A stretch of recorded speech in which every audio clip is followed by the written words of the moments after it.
Sir, Ramniwas घोडेला ने एक शिकायत देकर सीधे तौर पे आपके ऊपर और 7 जो नेता हैं उन पे आरोप लगाए कि आपने और उन 7 नेताओं ने उनकी खिलाफत की है विधानसभा चुनाव में बरवाड़ा में, क्या कहेंगे?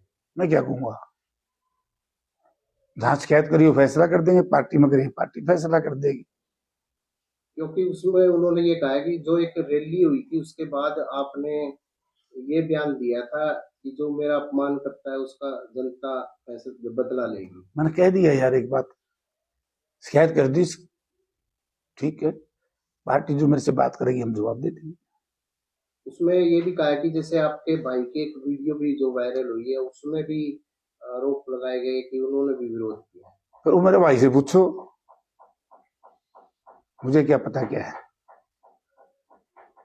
हरियाणा प्रदेश की बात की जाए सर, डीएपी खाद की किसानों को भारी दिक्कत हो रही है। देखिए,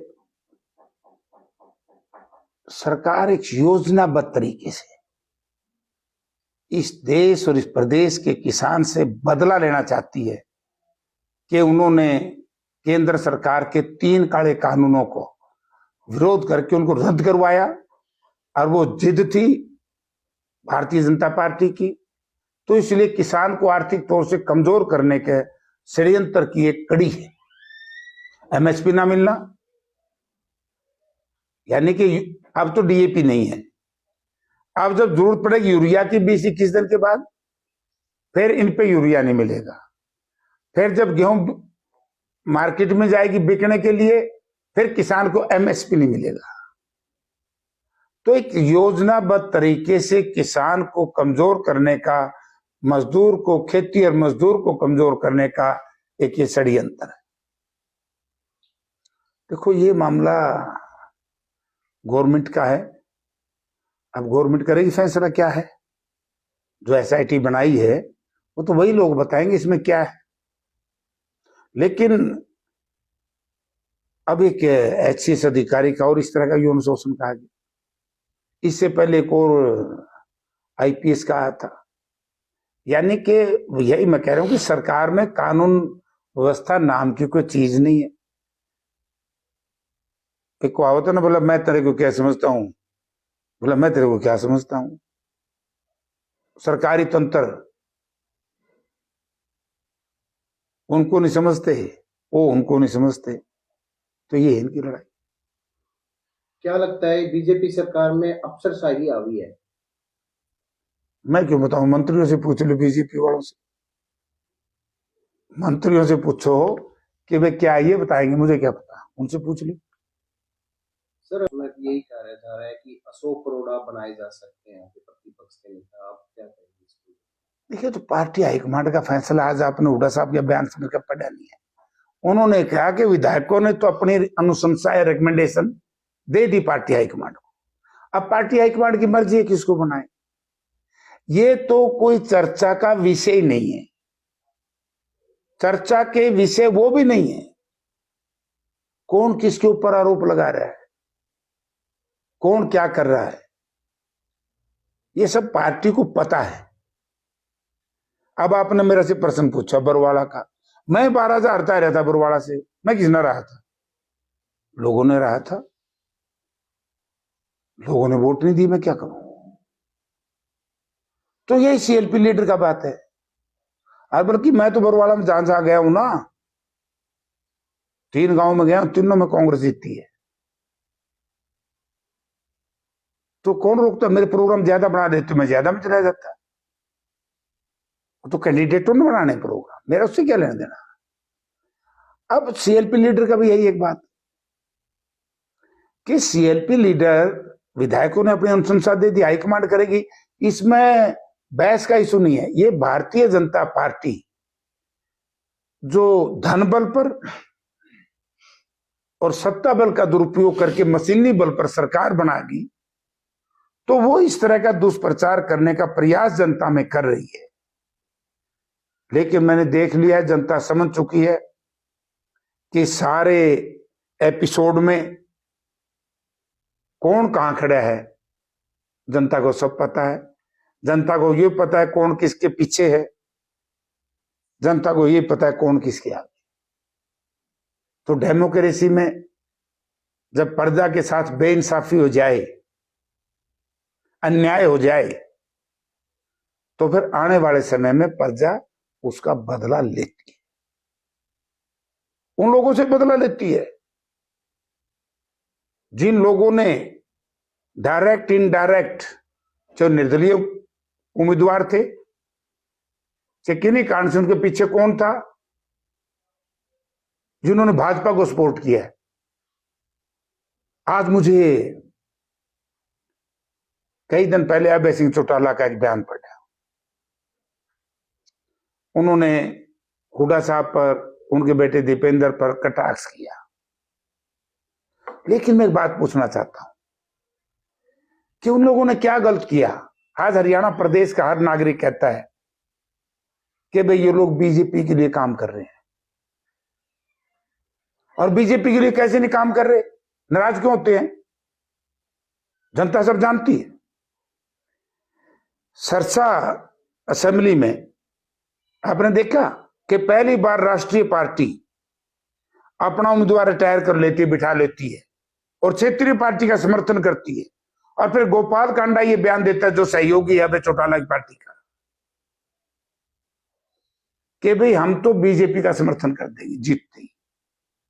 तो लोग बौड़े हैं, लोग सियाने थे, और ये भी जो बच गया थोड़ा मोटा परसेंटेज वोट, बीजेपी का समर्थन था इनको। यही तो कह रहा हूं कि बीजेपी के पैसे के बलबूते पर जो बीजेपी ने माल प्रैक्टिस की, उसकी वजह से सरकार बनी, वरना सरकार का मतलब ही नहीं था। आज भी जनता में इस सरकार के प्रति उतना ही आक्रोश है जितना विधानसभा के चुनाव से पहले था। आप लोकसभा का हिसाब लगा देख लीजिए, लोकसभा में भी जहां भी ये परिवार लड़ा, इन्होंने बीजेपी का समर्थन किया, चाहे हिसार थे, चाहे कुरुक्षेत्र थे, और यहां भी आप असेंबली में भी। तो इसलिए ये जनता जानती है, सब जनता फैसला करेगी। ये बहुमत की सरकार नहीं है, धन मत की सरकार है। सर, अगर बात की जाए, अगर फिर जो कांग्रेस हारी है, इसमें किसकी जिम्मेदारी बनती है, जिम्मेदारी बनती है, कौन है जिम्मेवार कांग्रेस की हार का? और जो नेताओं का भी यही कहना है, अभी कल परसों संपत सिंह ने भी ये कहा, कांग्रेस की गुटबाजी के कारण भी कांग्रेस की हार हुई है, क्या कहेंगे? तो कौन क्या कहता है, मैं इस चक्कर में नहीं पड़ता। मैं ये जानता हूं कि कांग्रेस की हार लोगों के खून और पसीने की कमाई जो सत्ताधारी दल ने लूटी, और उसका दुरुपयोग करके और खुद के लिए सदुपयोग करके, धन बल और मशीनरी बल दोनों से सरकार बनी है।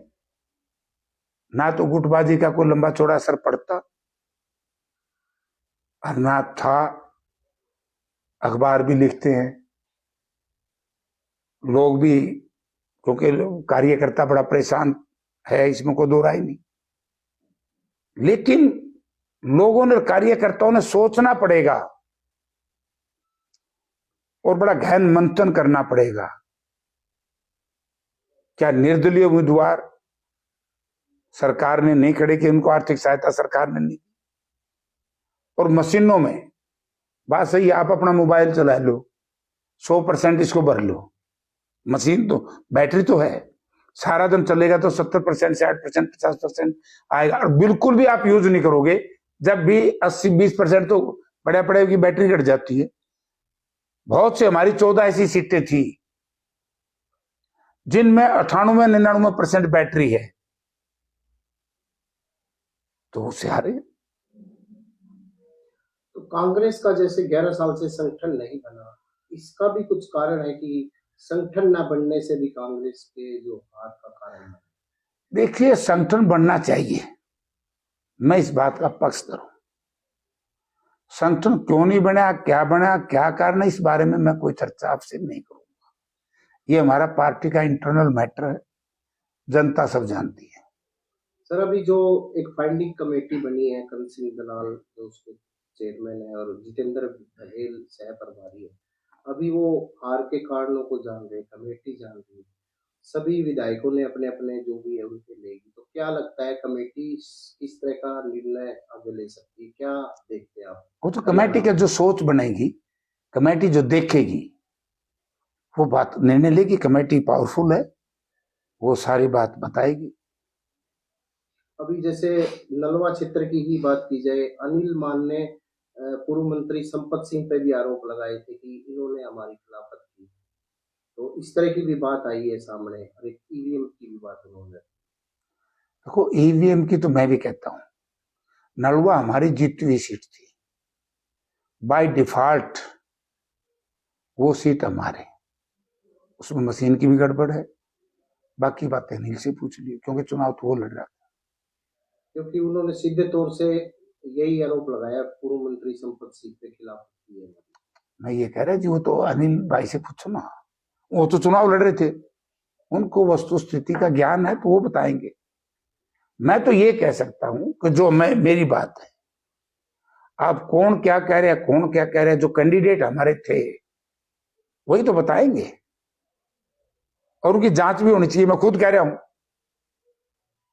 और जांच हो रही है, जांच होगी, सब पता लग जाएगा।